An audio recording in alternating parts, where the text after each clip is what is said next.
I'm Dr. Ryan DeBell from The Movement Fix. This is Movement Fix Monday, and what we're going to talk about today is part 3 of the shoulder and shoulder centration in the Turkish get-up, and we're going to talk about the up arm or the open kinetic chain arm in the Turkish get-up. And if you haven't watched parts 1 or 2 yet, make sure you go check those out first. You understand what we're doing with the down arm, you understand what I mean when I say joint centration, and so the links for those will be down in the description or below in the blog post. So to start talking about the up arm or the open arm in the kinetic chain, we have to talk about something called scapular protraction and scapular retraction.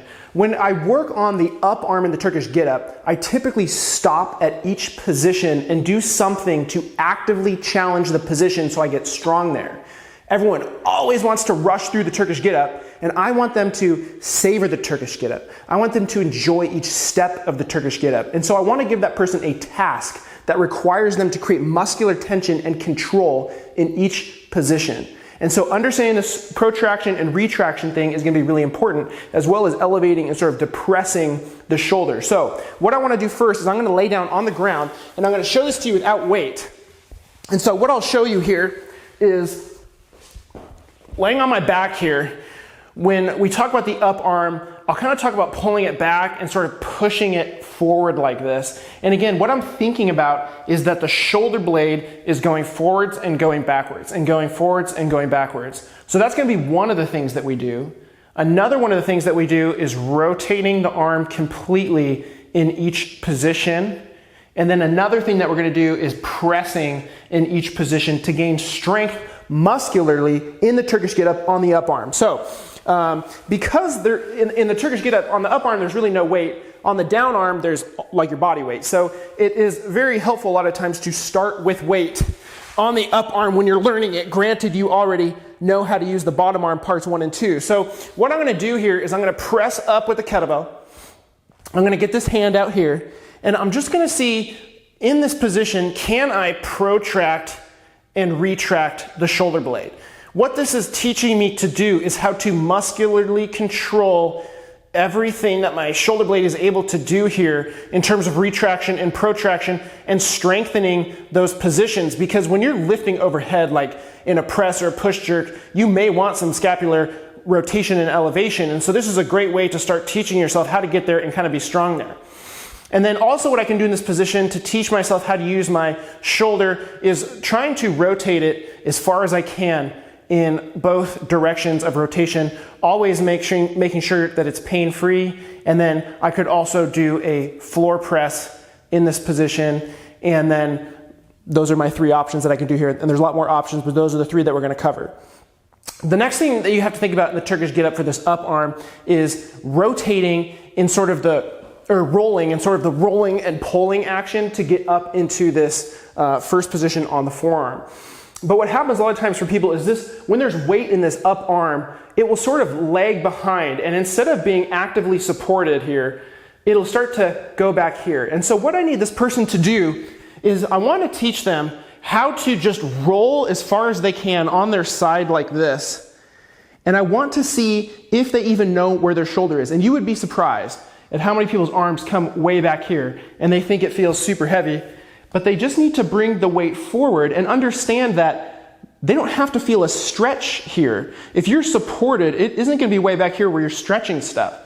And so what I can do in this position is a couple things. I can do that rotation that I talked about, so I can understand and learn how to control the shoulder while I'm here. I could also work on sort of some of that scapular movement a little bit. There's not a ton, but you can get a little bit of it, and you should feel the muscles here doing some of that stuff. So try to recruit this here. And so I may have someone spend a lot of time here, and you could also press. That's a little bit more awkward. But I would have a person spend a lot of time here to learn how to actively hold their shoulder versus just letting it flop back here passively and stress the passive structures. So that's number 1 position. Once somebody knows how to roll and do that kind of stuff, I'll have them roll and pull onto this bottom arm like what we talked about in part 1 of this 4-part series. And so I'll have them come up here like this. And then once they're here, they don't get to just progress beyond this point. I'm going to make them work this position.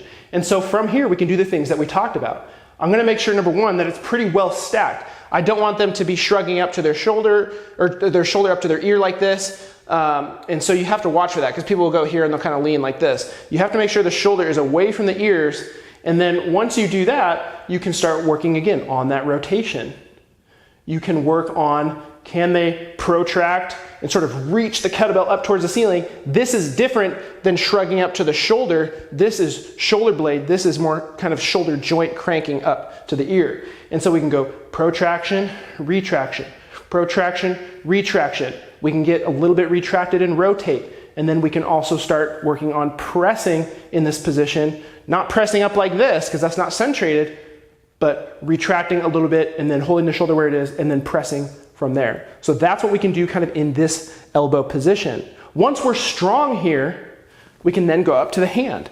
And similarly, we can protract up towards the ceiling, retract, protract and retract. We can rotate here. We can press here. And I may spend 2 weeks just working on one position and getting strong in that position. And so we want to make sure, again, in this position, we're not up into the ear like this. We're kind of down a little bit. That's where we're going to do some of the rotation. That's where we're going to do the pressing, but we're going to make sure that we work the protraction and the retraction as well. So you would also then go reverse, working on what's happening with this arm during the changing positions, because you don't want to be up here, go right like this, and then just bottom this shoulder up like this. You want to have it actively supported as you transition from one position to the next. So what we have for the Turkish get-up, we have the protraction and the retraction. We have the full rotation through the shoulder, and then we have the pressing, and we're going to work on that in all the positions that we talked about. Straight on the back, rolling on to the side, so we understand how to actively hold the shoulder and prevent it from going so far back. Then we're going to work on it up on the forearm, and then we're going to work in that tall sitting position. Take your time. I want people to do stuff in each position rather than always just thinking of the Turkish get-up as going through the full movement really quickly. So that's what I got for you guys for this Monday on Movement Fix Monday. Hey, if you don't already like the Facebook page, make sure to go to facebook.com/themovementfix. Follow me there. Follow me on Instagram @themovementfix. I'll see you guys next week.